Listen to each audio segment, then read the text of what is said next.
People Matters brings to you a series of radio shows on the latest updates and happenings across industries, because eventually talking matters.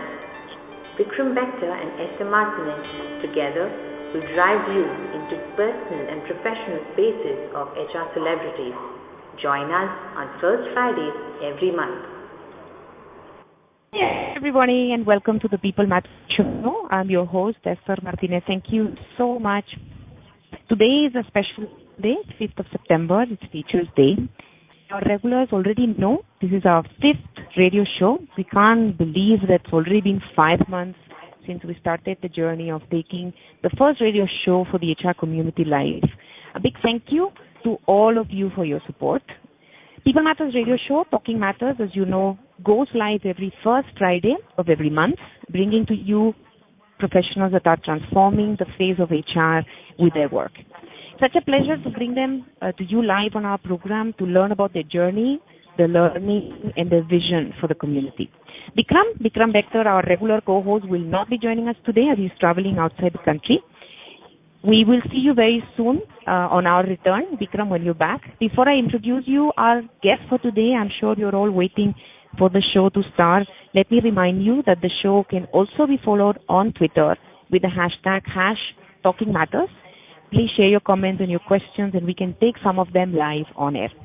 So moving on the show, you're going to be so glad that you tune in today because we have with us Krish Ramkumar. He's the Executive Director, ICICI Bank and ICICI Foundation.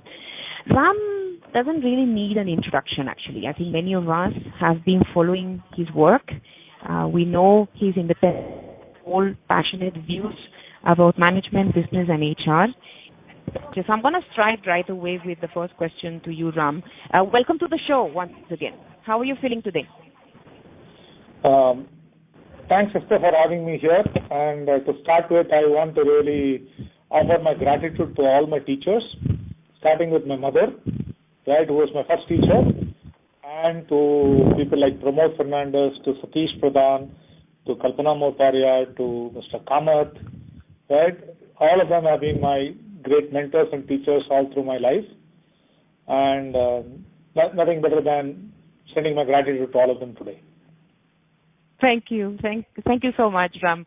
I was reading this morning one quote from John Steinbeck, the author. He was saying that great teacher is a great artist.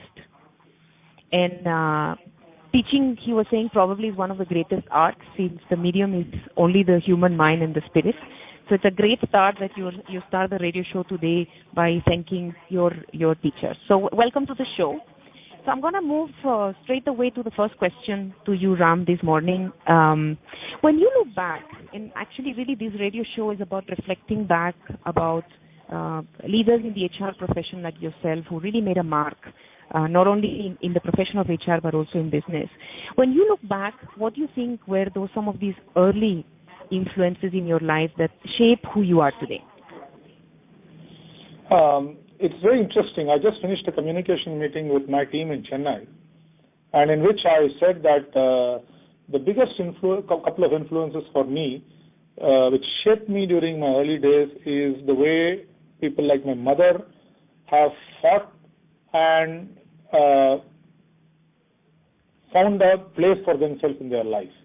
To say that my mother lost her father when she was 16, and most people, and there were 3 daughters, and my grandmother was educated only up to class 5, and the way thereafter my mother lived her life fighting through, to touch wood, she's 79 now and she's staying with me and she's doing fine, set the ball for me in terms of what life is all about. It always said that, look, no reverse at a given point of a time, or no difficulty at a given point of a time is so big that you should lose your heart. So that was one of the biggest and the lasting influence in my life, and it takes me through every day. The second one I remember was that I used to be an athlete, and I was competing in a 400 meters competition, and by and large, I was a favorite, and everybody thought I was going to win that meet actually. It so turned out I was not first, I was not second, I was not third, so I was not on the podium. So at the end of it, I ended up standing in one corner and crying. Then I found my physical education teacher, another mentor of mine, a great man, Mr. Narayanaswamy sir is how we called him, walked up to me and he found me crying. And he gave me one whack on the face and asked me what was I crying about. So I told him that I was very disappointed that I not only lost the race, but I ran a poor race. Then he asked me, look Ram, would you tomorrow turn up for training? I told him, yes sir, I'll turn up for training. Then he asked me, why do you run? So I didn't understand that it was such an existential and philosophical question. I just told him, so I like, and hence I run. So Narayanaswamy sir turned me and told me, so how does it matter whether you win or lose, Ram? Run as long as you like. Stop running the day you don't want to run because you don't like. That is another great influence in my life. Even to this day, every time I had a disappointment and I sit in my car getting back home, I always ask the question, will you come back to office tomorrow, Ramkumar? I say yes. I ask, why? I tell, because I like. So that is another big second influence in my life.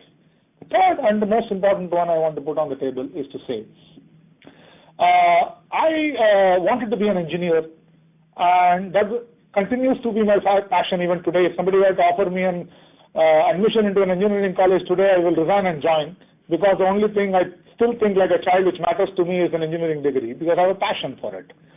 I couldn't make it to an engineering college. Probably I didn't have the marks which the system required me to have. And at that stage, it was possible for me to have got into an engineering college by paying capitation fee. And like most 17-year-olds, I walked up to my dad and I asked him, why does he not pay the capitation fee and put me into an engineering college? And it should have been a very difficult conversation for a father to have with a son. He sat me down and he told me that first he didn't have the money to pay the capitation fee. Second, he said, even if I had that money, I would not pay that. I'd put it in as an investment for you and you can do something with it. The third and the most important thing he said it is not about qualification and degrees which will decide what will happen to you in your life. It is about how good you are and what you make out of your life. As a 17-year-old, I did not appreciate it. But looking back many years later, there could not have been a bigger and a better influence than that. So these three I would put up as some early influence in my life, which I carry to this day. Thank you, Ram. So I think no difficulty is so big that you should lose your heart. Continue to do because you like, whether you win or you lose. And how good you are and what you do out of it is what matters and not really a big deal. So fantastic start of our radio show this morning. And what do you think now, going a little deeper about what do you think are the ingredients of your success as a leader today? And you've done many things in the area of HR and also played a role in business as part of the board. And today you're moving to a new role as well as part of ICICI. So what got you where you are today? What are those key ingredients of success as a leader? See, I personally think, my passion, right, and my intensity. I'm a very passionate person, and I'm very, very intense about anything which I do. In fact, the joke at home is that if I'm watching a match where my great club Manchester United is playing, no matter whether they are winning or losing, right, or I watch a cricket match, I watch it as if I'm playing it. So to me, passion is the core of anything which I do. Second is that I'm a very intense person. It's very difficult for me to engage with anything without intensity. And if I look at it, these two are the ones which define how I approach things. The third and the most important thing is, again, I articulated in the communication meeting today, I am not somebody who gets too hung up about winning and losing or about success or failure. In my mind, winning something when I've not done well is not a joyous day. On the other hand, if I had given my best and if I end up on the losing side, I wouldn't get destroyed. I would walk away saying that maybe some other guy played very well and wish him the best and come back the next morning to play and see whether this time I can get my good effort and play to a win. So to me, these are characteristics, if I look back, which have held me in good stead up to this point. Fantastic. So once sometimes we say fear your strength. So you're talking about passion and intensity as one of your key strengths. So what is one of the key lessons that you've learned along the way that you think you want to share with us? The same passion and intensity can become a weakness. What happens with passion and intensity is that it blinds you sometimes, right? And what happens with passion and intensity is that you sometimes ignore the hows and get caught up with the whys and the whats. And unwittingly, at various points of a time, other people may not be able to relate that what you are saying, how you are saying is rising out of your passion and intensity, and it can sometimes put people off and even hurt other people. So the biggest lesson I have learned in my life, and I try, but not necessarily always successfully, is to moderate passion and my intensity so that I'm always mindful of what it is doing to others. Thank you, Ram. Right now, we are in conversation with Mr. Ramkumar, Executive Director, ICICI Bank and President, ICICI Foundation, on his career and life. Please continue sending your comments on Twitter using the Twitter handle, the hashtag #TalkingMatters. So, Ram, what advice would you give to a younger self? The kind of things which I ended up thinking were important for success. If I were to go back and look at that Ramkumar, I would say, in a very fond manner, I'll tell him, fool, those things don't matter anymore. Right? For example, my obsession with engineering, and believing that if I did not become an engineer, I would lose out in my life. It's not about engineering, right? It is about fixated notions about successes and failures. We all create these templates for ourselves and say, this qualification leads you to victory. This role creates greater opportunity for you for career advancement or for you to achieve. This structure or strategy is the only way by which this can be addressed. So those are the things which I will look at Ramkumar of the past and tell him. There are a lot more choices and there are a lot more to life and how we do things in life than getting fixated to few notions. It arises out of, at a given point of a time, the immaturity we all have. Now, to believe that with age our immaturity goes away, I believe no, it doesn't. New immaturities start coming in with at different points of time. The second thing I would have told the younger Ramkumar is to say that all battles are not worth fighting. It weakens you, and it's quite possible that there are some battles which it is better to concede and conserve yourself for those most important battles which you need to fight. That's the second learning if I were to look back at because I have this tendency at various points of a time to lock horns whenever I find something by my judgment, I feel this is not fair or this is not equitable or it is unjust to somebody. So I have this great, pull to be this underdog backer.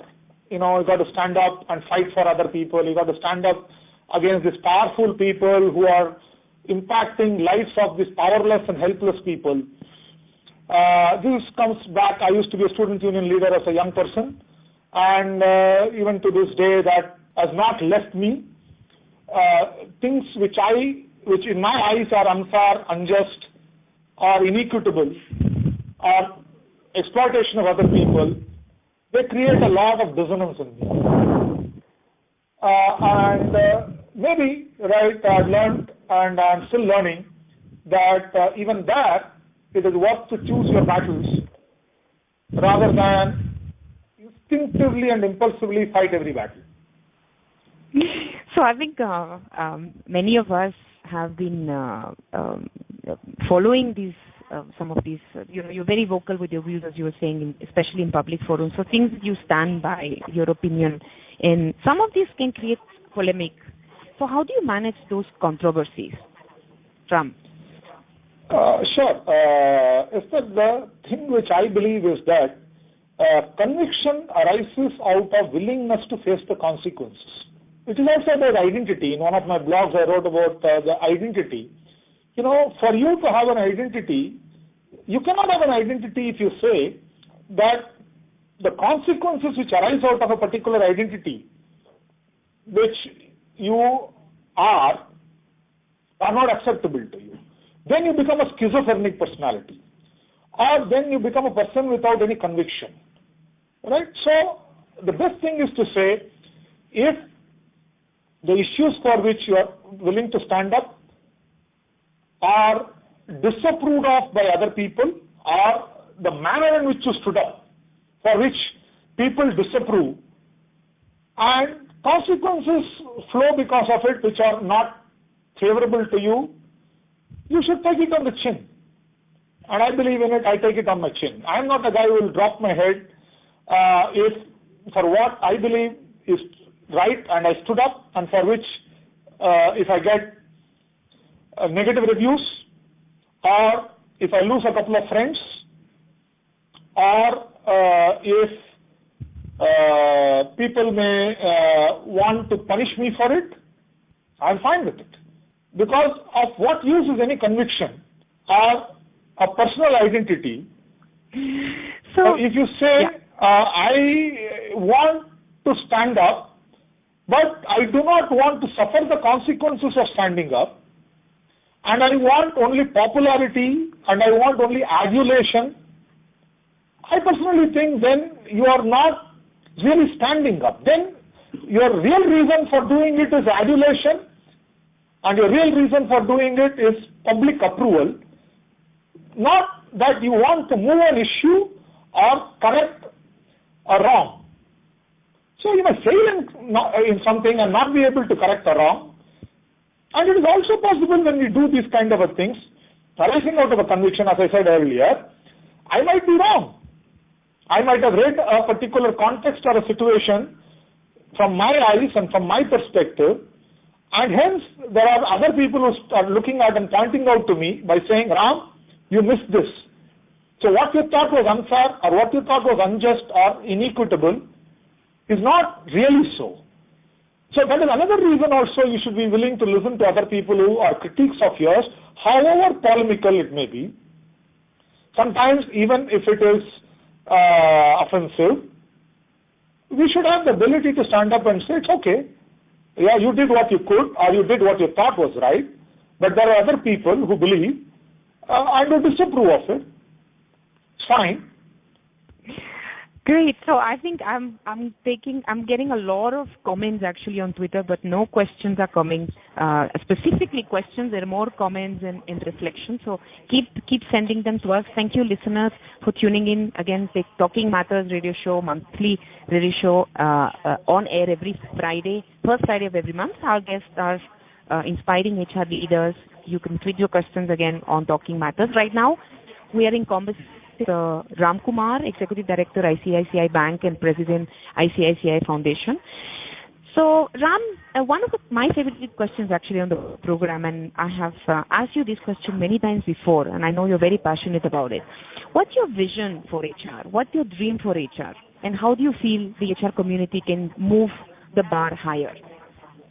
I know that I've said it a few times, and I know people don't necessarily approve of what I say. I personally think the HR people should stop obsessing about themselves as HR people, right? Like I talked about the identity earlier. if we have over-crystallization of our identities, it goes against us. I think it is important for us to understand, like for example, if you are a sports person, let's say you are playing football.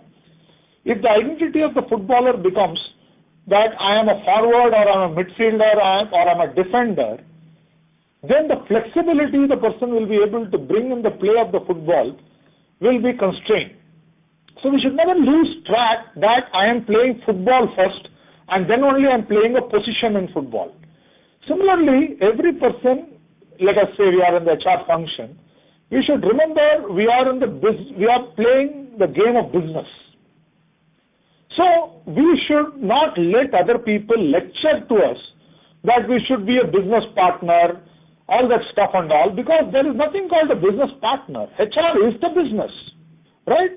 So you're a footballer first, then only you play a position. So I think it is important, the vision I have for HR is the day HR stops obsessing itself as a function and starts recognizing that it is the business. It is not the business partner. HR is the business. HR is playing business role. So that's important as a mindset. The moment you do it, in any meeting room when you walk in, if people direct to us questions only about HR, I think it is insulting. People should look at us and say, I want counsel from this person with respect to how well we can run our business. So, if there is a supply chain related issue, in that discussion, I should be able to participate and offer my views, ideas, and my counsel as an expert of a business. If there is a discussion which is going around, about raising capital for your company, the person, because you are in that meeting not representing any one constituency. You are there in that meeting because somebody found you good enough to be part of the game of business, like the game of football. Look at some of the great players, right? Some of the great players know when to defend, when to pass, and when to attack. Similarly, we should only remember that at this point of a time, I've been asked to play a position, but I am flexible enough to move in this playground and do the role which the match dictates me to play. Only then we will build skills which make it easy for us to really smoothly move from one position to another position.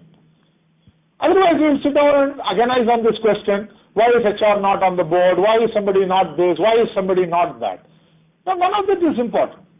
If as an individual, I conduct myself as a resource person who brings in variety of resources and at a given point of a time is playing a particular resource because the team has asked you to play it, but is willing to play any position or bring resources for any function, and if my HR colleagues inculcate this thinking, all these conferences which are run on how to make HR a business partner and all that stuff will disappear.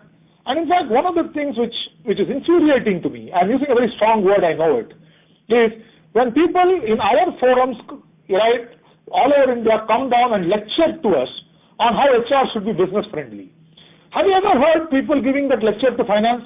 Have you ever heard people giving that lecture to supply chain? And that is because HR lacks self-worth. Many of us as senior HR professionals preside over these conferences, create these teams, and insult ourselves and invite other people to come into the conference and lecture to us, insulting us. Can't we find 10 HR people in India who are extraordinary business managers and put them up and show to the youngsters and say, look at these blokes. These are business managers and they earn the respect of their board and their MDs and their chairpersons. You can also be like them. And I know of those 10 people and more in India who are such exemplars as business managers. Wonderful, Raman. I every time I discuss this with you, I can see the passion that you have, and that's specifically why I wanted to ask this question on the show today. So we are 2 minutes to go, and I have a question from one of our colleagues on Twitter, Ruchi from IBM. She's asking, what are the qualities, and you can say 3 qualities, very briefly, Ram, that you appreciate in a young leader. What are the qualities that you appreciate in a young leader? It's predictable right now. To start with, passion. 2, I like conceptual clarity. 3, the power to mobilize people. Wonderful. Thank you so much. That was short. So this is really thrilling. The time has gone really, really fast, and we're running out of time now because it's already 12:30. So we're coming to the end of the show, and I would like to share the winners for the 1-year print and digital subscription. Nihal Maidu, his Twitter handle is Nihal Maidu, @NihalMaidu. So Nihal, congratulations. 1-year print and digital subscription of People Matters will reach you very, very soon. That gives you access to the magazine online and tablet versions as well. Thank you, all of you, for sharing your thoughts, questions, and identifying key takeaways on Twitter this afternoon. We want to thank K. Ramkumar for being such a fantastic guest. A big thank you, Ram. Thank you, Esther, and wishing you all the best for People Matters. And you and your team are doing such a spectacular job of such a difficult assignment. Thank you so much. It means a lot to us, especially coming from you. So thank you, each one of you, for tuning in this morning, live on air. We will be live again on 10th of October. We will have with us Rajiv Dubey, President, Group HR, and member of Group Executive Board at Mahindra. We look forward to welcoming you all back to the program. And you'll receive a link on your inbox if you've registered. You can also access the link on our Twitter handle @just2. As we in this inspiring day, Teachers Day, we wish you a great and inspiring day ahead. Thank you.